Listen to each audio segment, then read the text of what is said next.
Whoever started the meeting has to. Perfect. Thank you.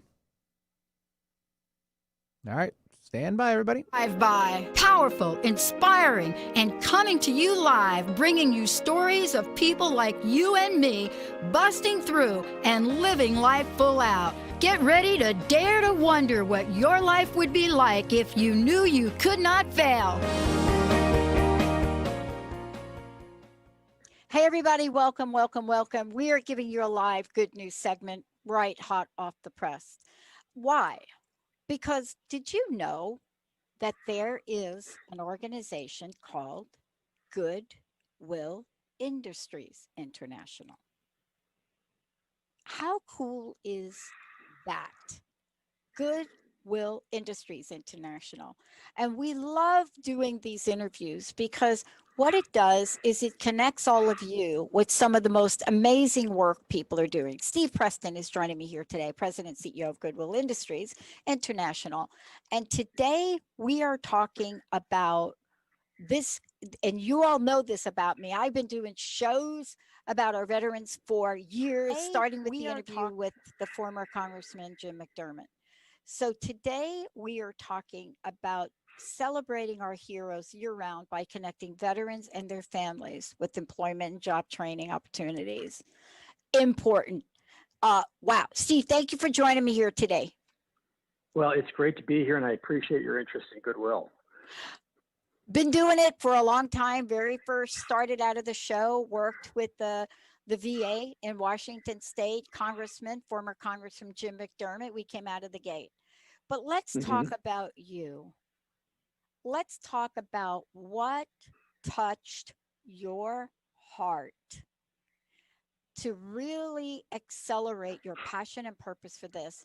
And then how has this current epidemic literally accentuated your vision to get things done? Yeah. So, I mean, I think, but personally, I spent most of my career in the private sector. I did a stint in government.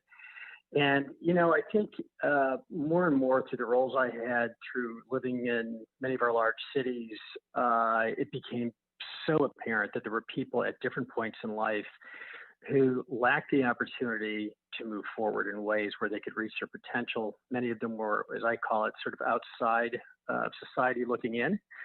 Because they didn't have the access that other people did, and became more and more involved in organizations who, sat across from people that had needs, helped them figure out what that path forward could be, and then help them realize their potential and ultimately help people be able to take care of themselves and see a bright future. So, that's sort of how my own personal passion came about. I've been at Goodwill for 2 years. Like I said, I spent most of my time in the private sector. I ran a couple of companies. I ran a couple of federal agencies, and I just said, what could be better than this? With respect to the pandemic, it's been a big challenge for many people. We have seen a significant number of the jobs come back. About half of the jobs that were lost at the height of the pandemic have come back. But what we're seeing is the jobs that have gone away are heavily weighted toward people in the service sector. And those are many people who don't have high levels of income, so they don't have a lot of resources to fall back on, don't have a high level of education, so they're not particularly resilient in being able to find a new job, and represent a high percentage of people from ethnic and racial minorities.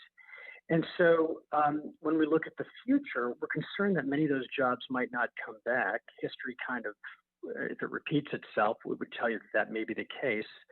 And the other thing we're seeing is a lot of studies that show that companies have really accelerated their adoption of technology in the last many months. And that means that a lot of those jobs are being automated. And it means that the new jobs are being created require a different kind of skills. So for us at Goodwill, that's what we do. We help people look at those opportunities down the road and say, how do we make sure you can prepare yourself so you can compete for those jobs? And it's an incredibly important time for us as a result. It really is. And, we happen to be one of the fortunates that jumped on the digital age back in 2003, especially with broadcasting videos, what was and is called radio. And so for us, we're so thrilled because our technology is expanding. So we're hoping to have job opportunities. But part of this is, and first and foremost, is how do we match the need with the supply? Yeah, so that is a great question, and there are a few ways to do it. Number one is increasingly employers are looking for a square peg in a square hole.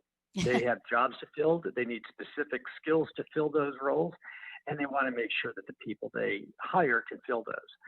So people can work with organizations like ours who understand what that local job market looks like. All of our local Goodwills have all the data locally. They have many relationships directly with employers, and in some cases they have programs specifically to train people for jobs that exist.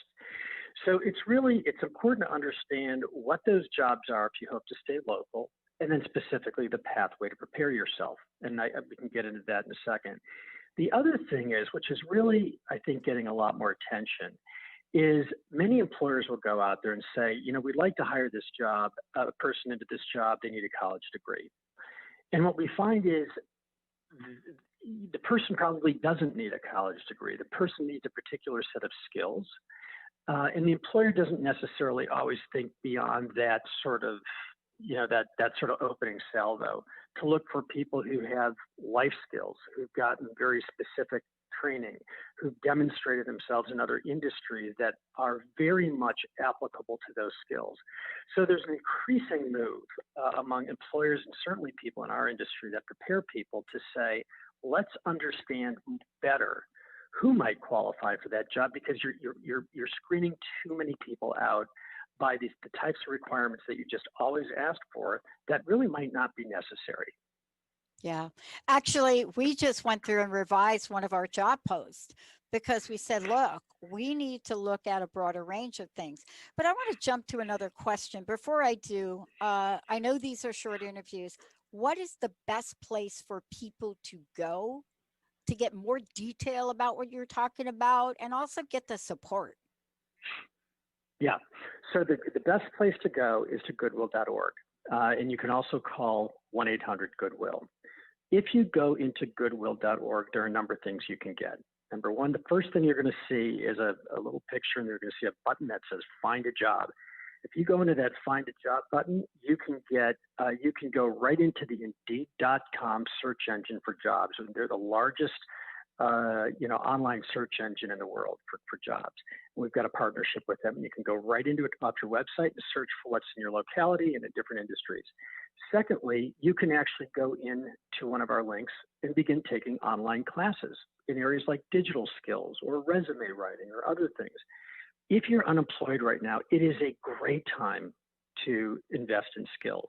Yeah. The third thing you can do is find your local Goodwill where you may well have a job center locally. Now, right now, it's a little bit more challenging. Some of them are open, some of them are doing things virtually, but you can actually connect, if we've got a center near you, with a career navigator that will sit down with you and say, look, where are you in life?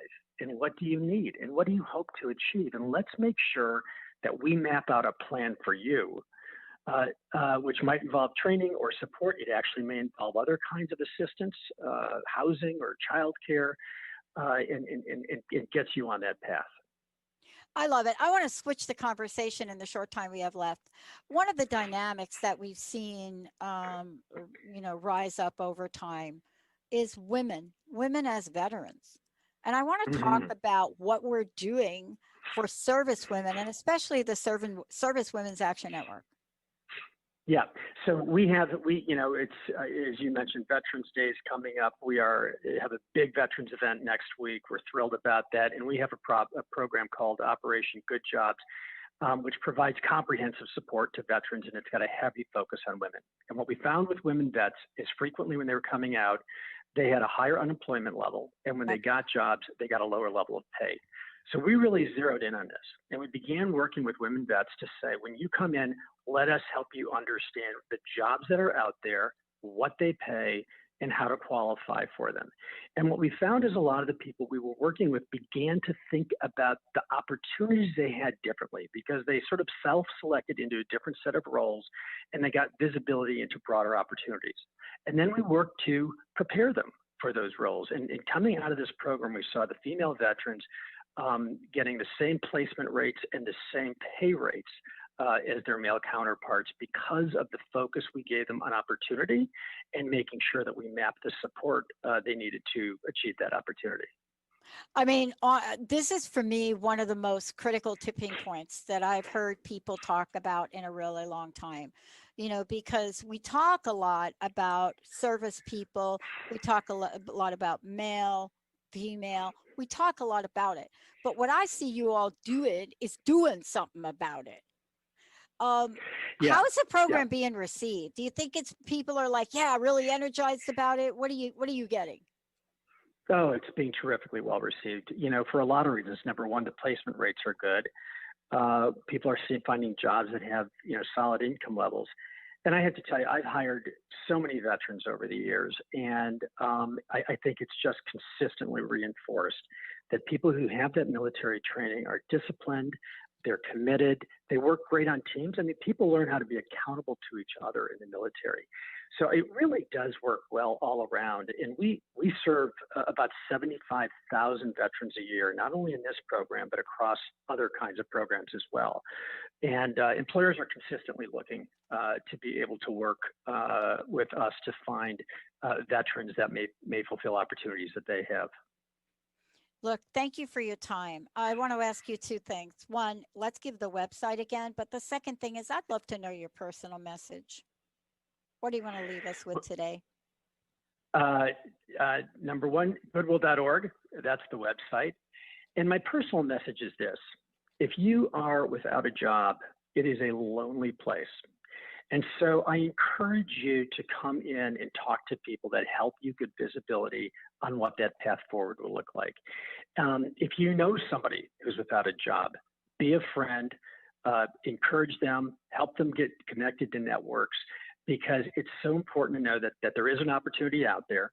There's a good path forward, even though it's a tough time. So stay strong. You're totally right. I mean, this is about people coming together, helping each other, supporting each other. But what you all are doing is you're giving them a toolkit. And I'm telling you, having been homeless and unemployed, you need a toolkit here. Thank you so much for everything you're doing. Well, thank you for getting the message out. We appreciate it. You betcha. We're going to. Okay, all clear.